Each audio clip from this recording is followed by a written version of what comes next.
നമസ്കാരം, ഞാൻ doctor Angel. ഇന്ന് വേൾഡ് TB ഡേ.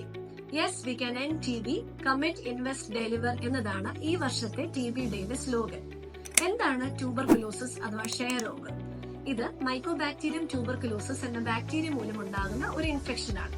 പ്രധാനമായിട്ടും ഇത് ലങ്സിനെയാണ് ബാധിക്കുന്നത്. പക്ഷെ ലങ്സിനെ മാത്രമല്ല, കഴലകളെ, ബ്രെയിനിനെ, നമ്മുടെ ആമാശയത്തിനെ, കുടലിനെ, ചർമ്മത്തെ, എല്ലിനെ, എല്ലാ അവയവങ്ങളെയും ബാധിക്കാവുന്ന ഒരു അസുഖമാണ് TB. സോ പ്രധാനമായിട്ടും നമ്മൾ കണ്ടുവരുന്നത് ശ്വാസകോശ TB ആണ്. സോ അതിനെ പറ്റി നമുക്കിന്ന് സംസാരിക്കാം. ഇത് എങ്ങനെയാണ് മെയിനായിട്ട് സ്പ്രെഡ് ചെയ്യുന്നത്? കോവിഡ് ഒക്കെ പോലെ തന്നെ ക്ലോസ് കോണ്ടാക്ട് വഴി രോഗി തുമ്മുമ്പോഴോ ചുമയ്ക്കുമ്പോഴോ രോഗാണുക്കൾ തെറിച്ച് നമ്മുടെ ഡ്രോപ്ലെറ്റ് ഇൻഫെക്ഷൻ വഴി വേറൊരാൾക്ക് കിട്ടിയിട്ടാണ് സ്പ്രെഡ് ചെയ്യുന്നത്. വായുവിലൂടെ സ്പ്രെഡ് ചെയ്യുന്ന ഒരു അസുഖമാണ് TB. സോ TB വന്നു കഴിഞ്ഞാൽ എന്തൊക്കെ ലക്ഷണങ്ങളാണ് രോഗി പ്രകടിപ്പിക്കുന്നത്? 2 ആഴ്ച കൂടുതലുള്ള ചുമ, പനി, വിശപ്പ് കുറയുക എന്നതാണ് പ്രധാനപ്പെട്ട ലക്ഷണങ്ങൾ. ഇതിന് പുറമെ കഫത്തിന്റെ കൂടെ രക്തത്തിന്റെ അംശം വരിക, ശ്വാസതടസ്സം വരിക എന്നീ ലക്ഷണങ്ങളും രോഗിക്ക് വരും. പക്ഷെ വന്നു കഴിഞ്ഞാൽ ഒട്ടും തന്നെ പേടിക്കേണ്ട കാര്യമില്ല. നമുക്കിപ്പോൾ നാഷണൽ ട്യൂബർകുലോസിസ് എലിമിനേഷൻ പ്രോഗ്രാമിന്റെ ഭാഗമായിട്ട് ഫ്രീ ഓഫ് കോസ്റ്റ് തന്നെ ട്രീറ്റ്മെന്റ് അവൈലബിൾ ആണ്. നിങ്ങൾക്ക് ആശാവർക്കറുമായിട്ട് കോൺടാക്ട് ചെയ്ത് കഴിഞ്ഞാൽ ഫുള്ളി ഫ്രീ ആയിട്ട് നമുക്ക് ട്രീറ്റ്മെന്റ് എടുക്കാവുന്നതാണ്. 6 മാസത്തെ ട്രീറ്റ്മെന്റ് ആണ് ഇതിന് വേണ്ടത്. അത് കൃത്യതയോടെ എടുത്തു കഴിഞ്ഞാൽ പൂർണ്ണമായിട്ടും ഭേദമാക്കാവുന്ന അസുഖമാണ് TB. TB വന്നു കഴിഞ്ഞാൽ രോഗി പ്രത്യേകം മറ്റുള്ളവരിലേക്ക് സ്പ്രെഡ് ചെയ്യാതിരിക്കാൻ ശ്രദ്ധിക്കുക. അതിന് നമ്മൾ മാസ്ക് ഉപയോഗിക്കുക. ചുമയ്ക്കുമ്പോഴോ തുമ്മുമ്പോഴോ ഹാങ്കർചീഫോ കൈ ഉപയോഗിച്ച് കവർ ചെയ്യുക.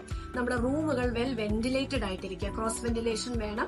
ജനാലകൾ തുറന്നിടുക. പൊതുസ്ഥലങ്ങളിൽ തുപ്പുന്നത്, ചുമയ്ക്കുന്നത് ഒക്കെ ഒഴിവാക്കാൻ ശ്രമിക്കാം.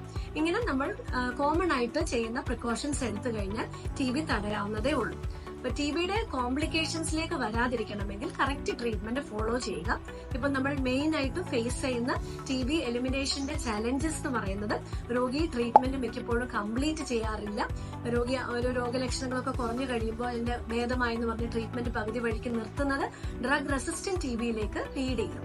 ഡ്രഗ് റെസിസ്റ്റന്റ് TB എന്ന് പറയുമ്പോൾ സാധാരണ നമ്മൾ TBക്ക് കൊടുക്കുന്ന മരുന്നുകൾ പ്രതികരിക്കാത്ത അവസ്ഥ വരുന്ന ഒരവസ്ഥയാണ്. അപ്പൊ അങ്ങനെ വരുമ്പോൾ ചിലപ്പോൾ ഇഞ്ചക്ഷൻ ആയിട്ടും ട്രീറ്റ്മെന്റിന്റെ ഡ്യൂറേഷൻ 6 മാസം എന്നുള്ളത് ചിലപ്പം 9 മാസം, 1 വർഷം വരെയൊക്കെ ട്രീറ്റ്മെന്റ് നീട്ടിയെടുക്കേണ്ട അവസ്ഥയിലേക്കും വരാം. അതുപോലെ HIV ആൻഡ് TB ആണ് അടുത്ത നമ്മൾ ഫേസ് ചെയ്യുന്ന ചലഞ്ചസ്. മിക്ക HIV രോഗികൾക്കും TBക്ക് വരാനുള്ള സാധ്യത കൂടുതലാണ്. HIV മാത്രമല്ല, ശരീരത്തെ പ്രതിരോധ സംവിധാനം കുറയുന്ന ഏതൊരവസ്ഥയും, അൺകൺട്രോൾഡ് ഡയബറ്റിസ് ആയിക്കോട്ടെ, സ്റ്റീറോയിഡ് യൂസ് ചെയ്യുന്നവർക്ക്, ഡ്രഗ് യൂസ് ചെയ്യുന്നവർക്ക് TB വരാനുള്ള സാധ്യത വളരെ കൂടുതലാണ്. അപ്പൊ അങ്ങനെയുള്ള രോഗികൾ എന്തെങ്കിലും ഇങ്ങനെ രോഗലക്ഷണമുണ്ടെങ്കിൽ സ്ക്രീനിങ് ചെയ്യുക. നമുക്ക് ഒന്നിച്ച് TBയെ നേരിടാം. ഇപ്പോഴത്തെ കണക്കുകൾ പ്രകാരം TBയുടെ എണ്ണവും TB രോഗികളുടെ എണ്ണം, TB ഡെത്സിന്റെ എണ്ണം വളരെ കുറഞ്ഞുകൊണ്ടിരിക്കുകയാണ്. അത് നമുക്ക് നല്ല പ്രതീക്ഷ തരുന്ന ഒരു കാര്യമാണ്.